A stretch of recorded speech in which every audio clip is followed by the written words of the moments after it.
everyone, Sherry Canino here with Canino's Artistic Cafe, and I'm so excited and honored to be a guest artist on the Stencil Girl blog today. And I'm going to be working with 4 different Stencil Girl stencils, and I'll actually show them all to you once we get going, because it's hard for me to hold them up here and make sure that they're in the camera. So the stencils we're going to be working with are the Woodcut Roses, which is a 6x6 rose window and border stencil, which is a 9x12. Blackbirds and Trees, which is also a 9x12, and the church window stencil, which is also a 9x12.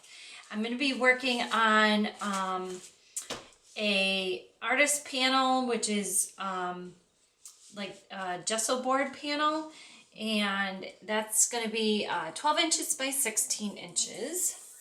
I'll just show you that. It's already been gessoed, and it comes pre-gessoed, but I added another layer. So I'm going to adjust the camera, and then we'll get started on today's project. So I decided to use a little bit larger canvas instead of the canvas board, as the canvas board was going to be a little bit too small for the project that I had in mind. So here I have a 12 by 24 stretched canvas, and I'm applying various colors of brown quickly with just an old store card, burnt umber, raw umber, burnt sienna, some yellow ochre, and then I do apply a little bit of like an off-white, and I don't like it, so I cover most of it up. I'm going for a real distressed look and vintage look. So once I get the paint down and I'm pretty close to happy with it, I spritz it with a little bit of water and let the water drops set for just a few seconds, probably 30 seconds at the most, and then just dab them off with an old rag, or you could use a baby wipe, just to get some water spots, just kind of give it a little more vintagey look, make it look like it's, you know, kind of chipped paint and stuff. So I love to do nice little easy techniques like that, because it gives it a nice look, and I love anything that's vintage. So once I get my background done, I get my first stencil, which is the church window stencil, and I'm going to be applying Liquitex acrylic spray paint through this stencil. This is a neutral gray, which is just about a black. I'm not blocking anything off or masking anything off. I'm just kind of being careful and just going for it. Once I get the 3 windows on, I continue to use the top of this stencil, the bottom of the stencil a little bit, and the top of the stencil to create the rest of the brick look for my church. And you want to wipe off your stencil in between when you're using a spray paint, because it does stay very fluid on there, and can drip onto your canvas and make a big blob. So once the background is done with the church window stencil, I take my rose window and border stencil, and I should have thought of this before, but I like to do my whole background. That's kind of how I work before I do the stuff on top. So since I wanted to create a stained glass window, having a brown background wasn't going to work for this. So I used a palette knife and some gesso to make basically a white window to start off. And I really should have used a sponge instead, but as it did, kind of leak through to the lines, and it wasn't a very crisp, application with the palette knife, but I made it work. I dried, you can dry the gesso or you can wait for it to dry. Once the gesso's dry, I put the stencil back down. I've already cleaned the stencil, put the stencil back down and apply glass bead gel through the stencil again. And you want to apply a generous amount of the glass bead gel. Don't scrape it too much. It's not like regular molding paste. It has all those wonderful little beads in there, so you don't want to scrape them off. Once the glass bead gel is on there, I leave my stencil and I grab my Delusion Sprays, and I grab those because I love their nice bright colors and they're perfect for a stained glass window. I had a little technical problem with some of my sprays, and so I had to rinse them out, and that's why you see in the beginning when I go to spray, it doesn't really come out, and it's a little bit of water droplets. So I kind of tried to dab that up, and it worked out fine. It was fine. So I'm applying the sprays just randomly, because once you take this stencil is so awesome that once you take it up, it's going to look so great, and it's going to look like a stained glass window. So you don't have to be accurate with your sprays. You can just, go for it, and see, when I lift that up, it just looks so awesome. So anyways, that takes probably, overnight to dry. It takes a while, glass bead gel does. So since that was at the top and the rest of what I needed to do for the canvas was at the bottom, I could continue working.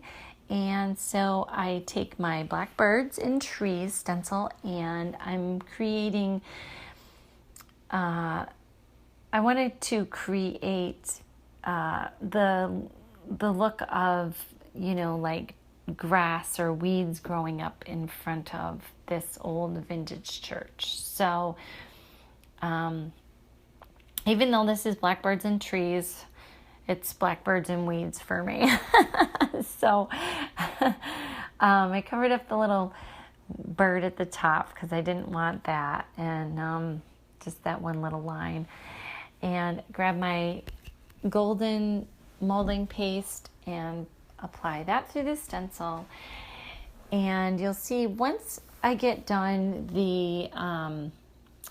because I use the top of this stencil, all of the little trees or weeds are all the same size, so it doesn't look natural. So I go back in with my palette knife and just extend with some molding paste, just extend a few of the weeds and just make it look a little more natural. See, and you can see when that's picked up that it's like, it looks like it was cut off. So I took the same stencil, and used it on the other side to create a couple of stems for my roses. And then I go back in with the woodcut rose stencil and apply a couple of roses with the molding paste, same molding paste. I dry those with my heat gun. Once they're dry, then you can paint them. So I chose to use acrylic paint, but you could use, pretty much anything to color them, as far as, gelatos or anything. I used, for the greens, I used a sap green, which is a Liquitex, and a green gold.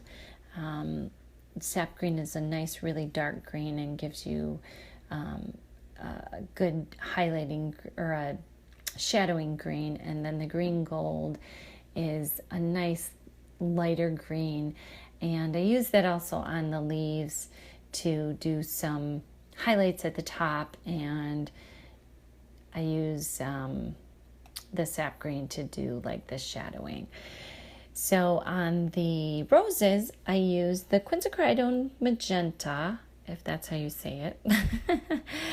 And I apply a couple of coats because the white is really white. So once I finish those, I add a little bit of yellow for the stamens in the center of the flower.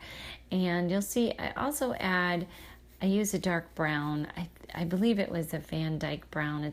I really like that brown. It's a golden color. And where you see the flower, where the stencil separates the flower, I use the brown to kind of just do some highlight or some shadowing, but to accent the flower and give it a little more dimension. So you could paint it the same color if you want, or you could leave it. But I chose to add a little bit of the dark brown there just to give it a little more dimension. And I go back in also with my paintbrush when I'm done and just add a few highlights and a little bit of shadowing along some of the stems and along the bottoms of the flowers, and just to again just give the flowers a little more dimension, and go back in with the brown and give them a little bit at the bottom of the flower, just give a little more dimension by just kind of adding what would look like, I guess, the way that a flower would attach to the stem. Because sometimes with stencils, they leave out little spots, and you kind of just got to fill them in with your paint just to make them, I guess, give them a little more real effect. So one of the parts of the video that got left off is really at the end. I really did not like the white that was showing through because I had used the gesso with a palette knife. So what I did was I went back in with the golden bronze, and I just took a little bit of the bronze onto the stained glass window and my baby wipe, and just rubbed a little bit in and then wiped it off with my baby wipe, so that it got into where all the white crevices, so it covered up all of the white and basically made it look like a true stained glass window.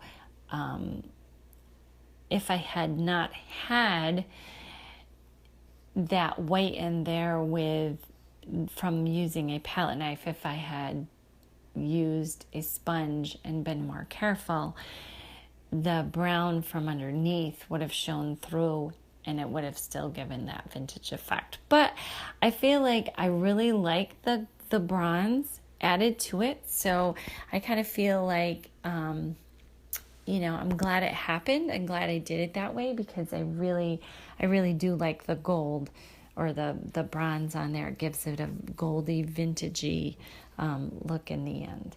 So again, I want to thank Stencil Girl for giving me this amazing opportunity to be a guest artist on their blog. And I want to thank all of you for watching. I hope everyone enjoys it, and have a great day.